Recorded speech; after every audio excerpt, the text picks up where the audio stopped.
네, 전 세계적인 현상이죠. 기후 재난으로 말미암아 이제 지구촌이 덥지 않으면 춥고 또 많은 비가 내리고 또 비가 그치면 살인 더위가 계속됩니다. 이것도 많이 덥습니다.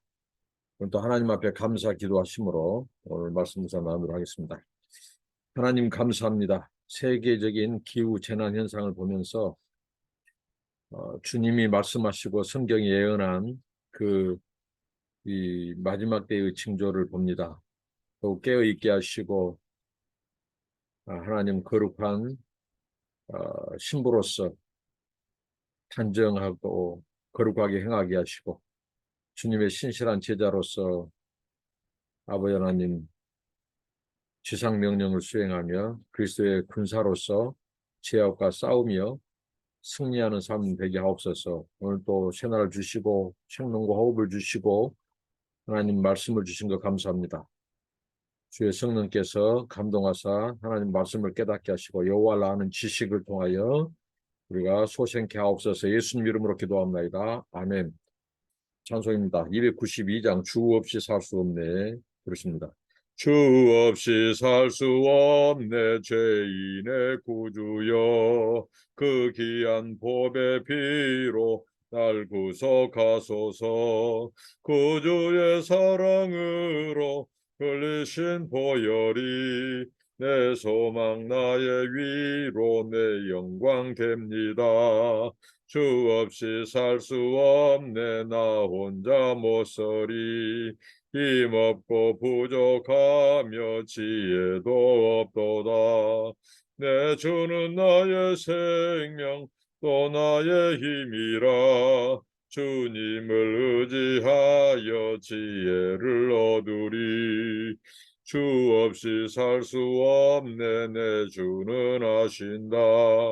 내 영의 깊은 간구 마음의 소원을 주밖에 나의 마음 네 알아주리요. 내 마음 위로하사 평온케 하시네. 주 없이 살 수 없네 세월이 흐르고 이 깊은 고독 속에 내 생명 끝나도 사나운 풍랑일 때 나 지켜주시니 내 곁에 계신 주님 늘 힘이 됩니다. 아멘. 하나님의 말씀은 예레미야 17장 1절로 18절 말씀입니다.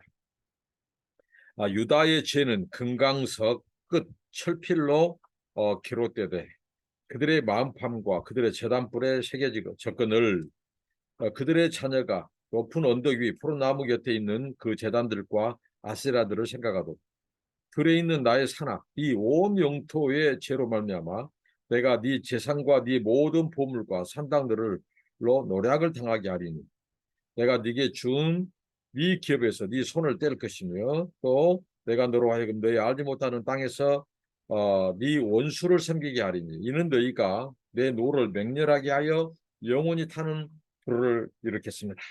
여호와께서 이와 같이 말씀하시니라.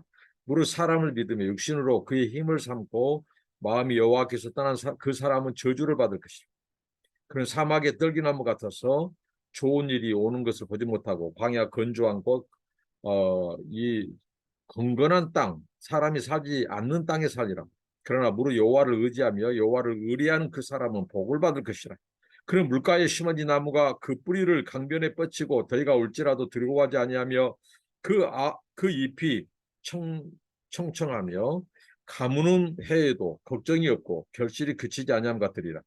마음물보다 거짓되고 심히 부패한 것은 마음이라. 누가 능히 이를 알리오마는 나 여호와는 심장을 살피며 폐부를 시험하고 각각 그의 행위와 그의 행실대로 보응하는 불의로 치부하는 자는 자고새가 낳지 아니한 알을 품은 같아서 그의 중년에 그것이 떠나겠고 마침내 어리석은 자가 되리라. 영화로우신 보좌여 시작부터 높이 계시며 우리의 성소이시며 이스라엘의 소망이신 여호와여 무릇 주를 버리는 자는 다 수치를 당할 것이라. 무릇 여호와를 떠나는 자는 흙에 기록이 되오리니 이는 생수의 근원이신 여호와를 버리리니 여호와의 주는 나의 찬송이시오니 나를 고치소서. 그리하시면 내가 낫겠나이다. 나를 구원하소서. 그리하시면 내가 구원 얻으리로다. 보라, 그들이 내게 이르기를 여호와의 말씀이 어디 있느냐, 이제 임하게 할지어다 하나이다. 나는 목자의 직분에서 물러가지 아니하고 주를 따라 싸우니 재앙의 날도 내가 원하지 아니하였음을 주께서 아시는 바라. 내 입술에서 나온 것이 주의 목전에 있나이다. 주는 내게 두려움이 되지 마옵소서.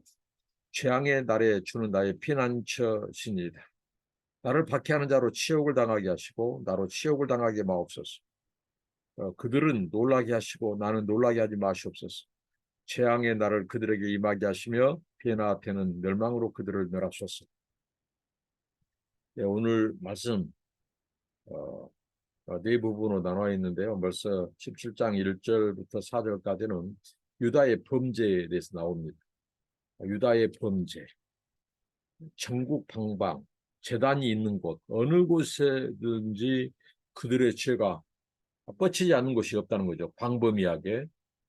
근데 하나님께서 애초에 그들의 마음에 이 금광석, 단단한 이 금속으로 만든 그 철필, 그 필, 철로 만든 필이죠. 금광석. 이것은 매우 단단한, 예를 들면 돌 같은 곳에 새기는 그 필이 철필입니다. 근데 그것이 금광석으로 된 철필이죠. 이 다이아몬드 같은 이 단단한 이 그 쇠의 그 철필로 이 단단한 돌 같은 데에 새기죠. 그러면 이 새기는 하나님의 이 말씀, 이 율법, 이것을 새기는 그 용지는 무엇일까? 그것은 바로 이스라엘 백성들의 마음이라는 거죠. 하나님께서는 그들의 마음에 하나님의 말씀, 율법을 새겼습니다.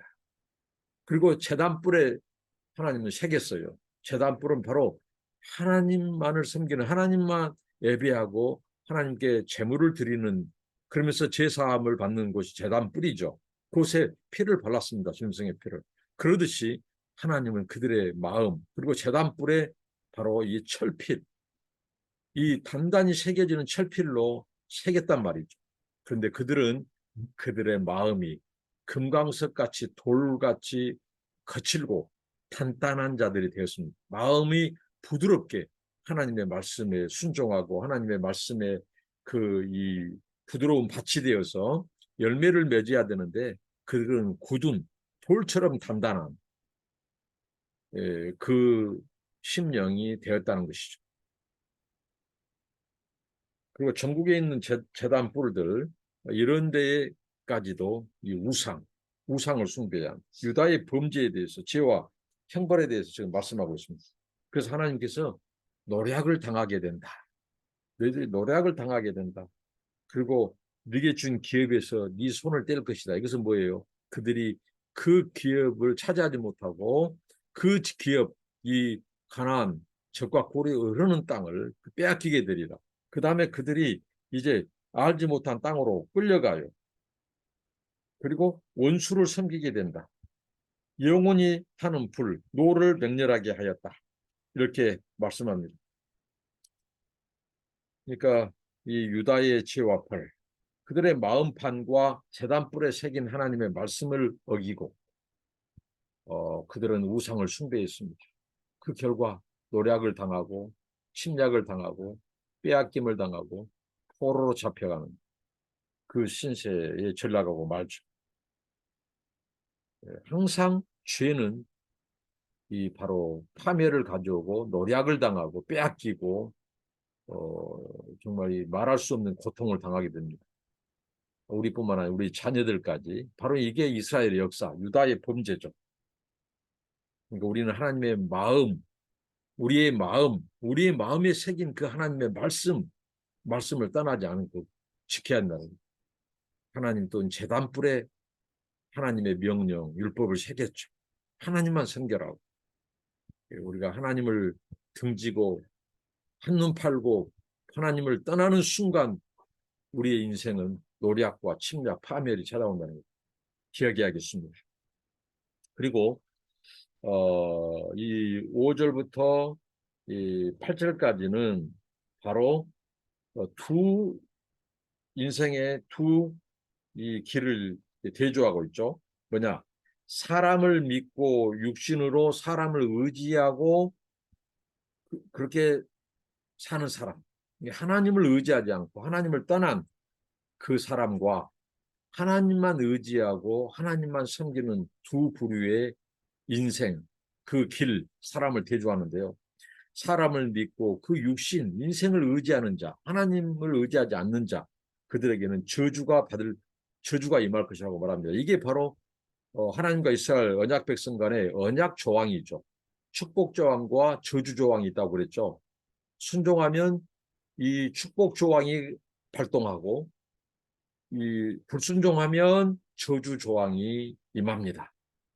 그래서 저주를 받을 것이다. 그리고 사막의 떨기나무, 사막에 물이 없죠. 그리고 사막에 비교적 잘 견디는 나무가 떨기나무인데 그나마 이제 또 거기에다가 간조한 땅, 건건한 땅, 뭐시겠습니까? 소금기가 있는 땅, 염분이 있는 땅이라는 거죠. 그러면 어떻게 그 떨기나무가 뿌리를 내리고 제대로 살겠습니까? 메말라 죽어간다는 거죠. 그러니까 하나님의 말씀을 등지고 하나님을 의지하지 않는 자, 결국은 누구를 의지한단 말입니까? 우상 숭배, 우상을 의지하는 자의 결국 삶이라는 것은 뭐냐? 메마른 이 건조하고 또 이 간간한 소금기가 있는 땅에 심겨진 떨기나무처럼 메말라 죽는다는 거예요.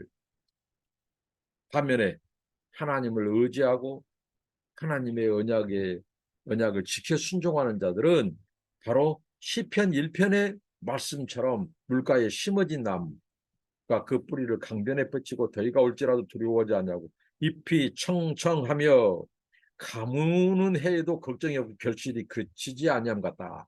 이렇게 말씀합니다. 이 두 기를 대조합니다. 그러면서 유다의 범죄를 꼬집어요. 그것은 뭐예요? 그들이 하나님을 버리고 사람을 의지하고 사람을 따라갔다는 거죠.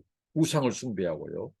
불순종한 그 결과 그들의 삶은 이제 저주가 임하는데 메마른 땅에 또 강간한 이 소금기가 있는 땅에 심겨진 떨기나무처럼 메말라 죽을 것이다. 그러나 하나님을 의지하는 백성들을 순종하는 백성들은 시냇가에 심어진 나무처럼 메마르지 않고 결실을 맺게 될 것이다. 라고 말씀합니다. 저와 여러분은 바로 하나님만 의지하는 하나님의 말씀을 순종하는 시냇가에 심겨진 그 나무, 청청한 나무와 같은 결실하는 그런 성도, 결실하는 하나님의 자녀들이 되기를 바랍니다. 그 다음에 이제 왜 유다가 이렇게 범죄하는가? 이 마음을 짚어요. 계속해서 그 마음이 그들이 하나님을 버리고 떠난 거죠. 만물보다 거짓되고 심히 부패한 것은 마음이라 라고 성경은 지적합니다. 하나님은 심장을 살피며 폐부를 시험하는. 이게 하나님은 불꽃 같은 눈으로 모든 것을 알지 못하는 것이 없는 모든 인생의 일거일동 심사, 마음의 생각까지도 살피시는 하나님. 그러니까 이 말씀은 굉장히 우리로 하여금 두려움을 주는 말씀입니다. 하나님은 우리의 모든 생각과 폐부, 계획, 불순한 동기, 마음의 동기까지 살피시는 하나님. 그런데 그 하나님 눈에 우리 인간들의 바로 마음이 유다 백성들의 마음이 부패했다는 거예요. 그래서 심장 이식이 필요하다는 거죠. 저도 하나님 앞에 기도할 때마다 하는 개인적인 기도가 있습니다. 하나님 저에게 하나님의 심장, 하나님의 마음을 이식시켜 주시옵소서. 그러니까 그 마음은 뭐예요? 하나님을 섬기는 그 깨끗하고 거룩한 마음, 그리고 사랑의 마음, 긍휼히 여기는 마음, 이런 마음이 아니겠습니까? 그러니까 그들은 불의한 하나님을 떠난 자들은 이 불의한 우상을 숭배한 자들은 결국은 불의를 쫓게 됐어요. 정의를 싫어해요. 공의를 싫어해요. 그래서 하나님이 그걸 말씀합니다. 자고 새가 낳지 아니한 알을 품은 같았어. 그의 중년에 그것이 떠나겠고 마침내 어리석은 자가 되리라. 결국 헛된 삶, 헛된 인생을 산다는 것이죠. 그 다음에 이제 에레미야의 그 간구, 하나님을 향한 탄원과 간구, 기도가 나와 있습니다. 그가 하나님께 소망을 두고 그 기도하는데요. 하나님은 높이 계시고 성소에 계신 하나님, 또 소망이신 하나님, 또 하나님을 버린 자는 수치를 당할 것이라고 고백합니다. 여호와를 떠난 자는 흙에 기록이 되어야 됩니다. 자, 흙은 뭐예요? 흙에 기록한다는 말은 금방 잊혀지고 지워진다는 거예요. 하나님에게 기억되는 인생이 돼야 되는데 하나님 앞에 지워지는 인생이 되는 거예요. 바로 하나님께 소망을 두지 않는 자는 흙에 기록된다는 것이죠. 그것은 곧 생수의 근원이신 하나님을 버린 거예요. 생수의 근원, 모든 생명이 하나님께로부터 옵니다라고 하는 시인하는 거예요. 이 에레미야는 하나님께 고백합니다. 여호와는 나의 찬송이다. 그러면서 나를 고쳐달라고. 하나님이 고쳐주실 때 나는 치유받을 수 있습니다. 하나님이 나를 구원해달라고. 하나님이 구원하실 때 나는 구원받을 수 있습니다. 하나님 치유자 되신 하나님, 구원자 되신 하나님께 치유와 구원을 그가 탄원하고 기도합니다.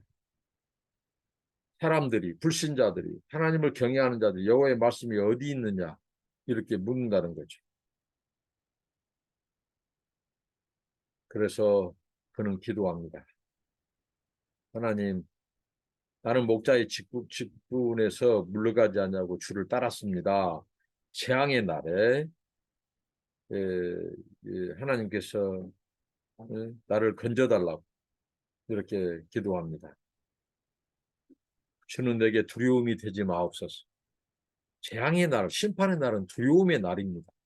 그런데 그가 재앙의 날에 두려워하지 않게 해달라고 기도합니다. 왜냐하면 그가 바로 하나님의 말씀에 뿌리를 내렸기 때문에, 하나님 곁에 있기 때문에, 그리고 하나님만이 나의 피난처라고 고백을 합니다. 주는 나의 피난처이십니다. 하나님을 경외하고 하나님의 말씀에 뿌리를 내리고 하나님께만 마음을 두는 자, 순종하는 자, 그들에게 재앙의 날은 오히려 하나님 피난처이신 하나님을 경험할 때요 날이라는 거죠. 그래서 우리가 의인으로 사는 그 삶이 그래서 중요한 겁니다. 우리가 하나님에게 의인으로 살 때 시냇가에 심은 나무처럼 온갖 이 풍상이 오지만 견뎌내고 이제 시절을 조차 열매를 맺게 된다는 거죠. 하나님만이 나의 피난처십니다. 그 피난처의 진가는 바로 이 재앙의 날, 심판의 날. 그래서 그가 기도하고 있습니다. 그러면서 18절에 예레미야가 기도합니다. 나를 박해하는 자로 치욕을 당하게 해달라고. 그 자신은 치욕을 당하지 말게 해달라고 기도하고 놀라게 하지 말라고. 재앙의 날에 재앙이 그들에게 임할지라도 저에게는 임하지 않게 해달라고. 하나님께서 반드시 그들을 멸망으로 심판해달라고 이렇게 기도합니다. 이 말씀을 통해서 선지자답지 않는 그 에레미야가 아닌가 이렇게 생각할 수 있어요.